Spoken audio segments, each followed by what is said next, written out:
Well,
where do we begin? Maybe to begin by practicing what we're preaching. Let's just take a moment, not even a minute, but a moment to take a deep breath and take in and let it sink in everything that we have just witnessed.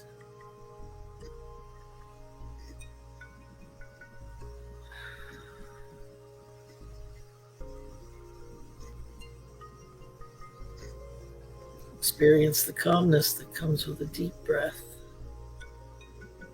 and a moment of stillness. This hit me in so many ways. As you can tell by my introduction and everything that's in there, it's a lot of police. That was one of my missions, was to minister to police through critical incident stress management. And one of the ways I did that when the rabbi was talking was I was one of the first responders with my team at the Santa Fe High School shooting in Santa Fe, Texas. And it was only like 20 miles from where I lived. And our job was to take care of the first responders so that they could take care of the children. And we don't think of things like that. We think we go immediate children, but there is a chain that has to happen to enable the first responders, the ambulance drivers, the police, to be able to help what's going on in there. So our job was to take care of them. And then the other part of the critical incident stress management, and what hit me in New York City, and listening to the teachings of the Rebbe and the teachings of, this was Rabbi Avraham Frank. He's the leader of the global rabbis. Kind of like, if I can use the parallel, not meaning any offense, he's kind of like the Pope to the rabbis, as the Pope is to the priests. So you have an idea of how important that was and how important his message is. And it hit me this week that that's the same thing we've been doing with the Cardinal Hour, is that we have been teaching the self-reflection. That's what, you had those pages about the stress index, and to identify those parts of you that react poorly and to learn how to replace them with behaviors that will respond with a much better outcome. And that's exactly what they're teaching. And what hit me this week was that as we listened to another teacher talking about combining the teachings of body, soul, spirit, community, psychology. And I'm going, that's what we've been doing. That's been my mission as a social worker. I'm also a ordained minister. So I always and then being Anishinaabe, I've always combined all of these things into one bundle. I'm not a preacher, I don't preach, but I teach. And really that's what therapy is teaching.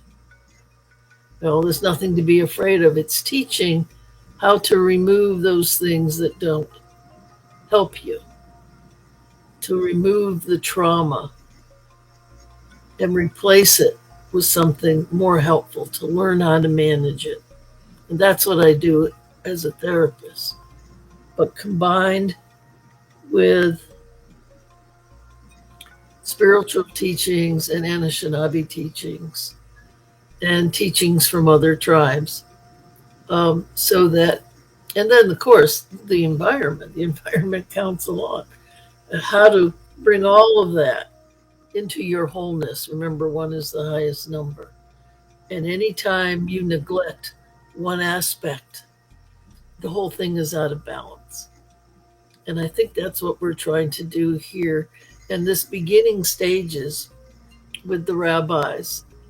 It's so important in creating the balance that's been missing in the world.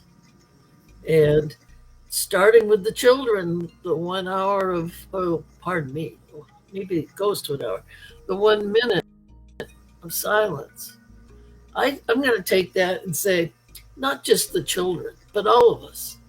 We all need that 1 minute every day to reflect and to sit quietly and to breathe and experience ourselves. And if we start to do that, not just with the children, but with everybody, just think how different that might be. And we experienced that as a group in these meetings, and they were long meetings. And you think this is long? No. Hour and hours of meetings where we shared all this. And we all came together as one group.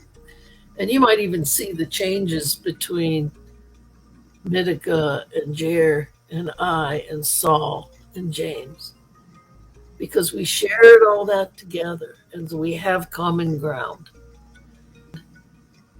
They shared with us their hopes and dreams, and we shared the same with them. And we all had that time to reflect. And so I think we're going to even see more of this in the Cardinal Hour, because I wholeheartedly believe in that and have been doing that. And it provided me with a validation of what I consider to be my mission in the world, to take the more holistic view of humanity and each individual and how we take our shattered pieces and bring them all back together. Starts with that silent reflection. So I'm going to encourage everybody to pass that on, pay it forward, that it's not just for the schools and the children, but that's a really good place, but it's for everybody, everybody. And then we connect with ourselves first and foremost, which, as we know psychologically, helps us to connect to others. But it all starts here. It all starts within each one of us. So I think that's all I have to say about that.